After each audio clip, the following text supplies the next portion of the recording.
Hey Dr. White, what's going on? We're back with another video talking about Amy Rosenberg's book, The New Guide to Marketing and PR, chapter 7, 8, and 9. So let's get right into it. All three of these chapters kind of coincide with each other a little bit, but also have very specific differences. So chapter 7 talks all about radio and podcasts, and really podcasts are what's big. Radio and podcasts are a great way for different companies to be able to talk to their audience directly without such mediums and different middlemen like, social media and stuff like that. Instead of having a middleman having to communicate things for them or show off images and stuff like that, they can just talk directly to them while their audience is doing things like, working out, maybe just working at their desk. I know I like to listen to podcasts while I edit photos, but what they're able to do is not only communicate, but connect with that audience on a different level when compared to social media and other outlets. One company that does a great job at this actually is the Story Brand Company. Now, I'm sure you're familiar with it, with Donald Miller and the Story Brand book, How to Build a Better Business, Build a Better Social Media, all that kind of stuff.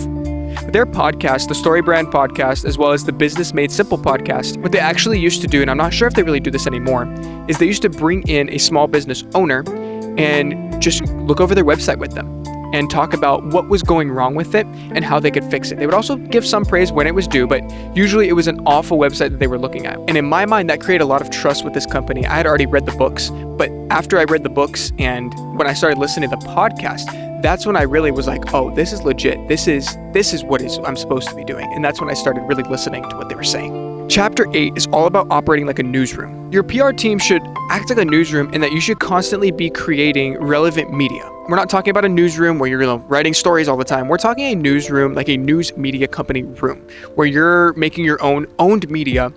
And it's helpful when you can do that for yourself. It ends up being cheaper too. Instead of waiting for other people like journalists to tell your story, just tell it yourself. One company that does a great job at this is actually Red Bull. I cannot remember the last time that I've seen a Red Bull commercial or something like that where they weren't just doing something crazy.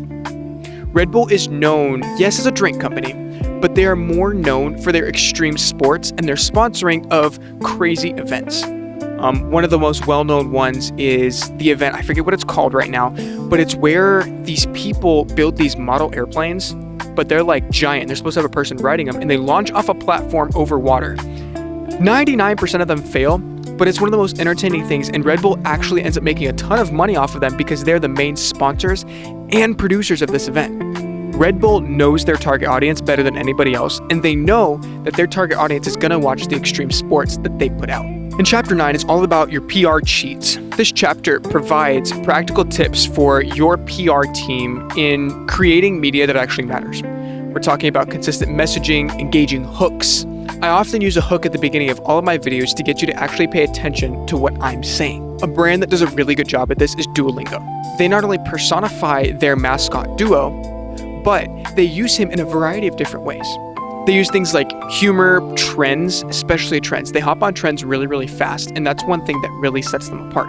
One thing that Duolingo did recently that really I thought was great was they kind of teased that they were going to kill off Duo. A couple months ago, all of a sudden Duo just died and was not on the app at all. And we don't know where the owl went. And I know I was panicking. I was like, dang, what is going on, man? But I saw reels all over social media of companies that have nothing to do with Duolingo being upset that Duo was gone. But then they did an even better job of bringing them in with a clear call to action. And they were able to use that and get a lot more people jumping on Duolingo. Don't tell Dr. White, but I lost my Duolingo streak and I have none right now. Shh. Anyway, Dr. White, that's it for me. I'll see you in the next video.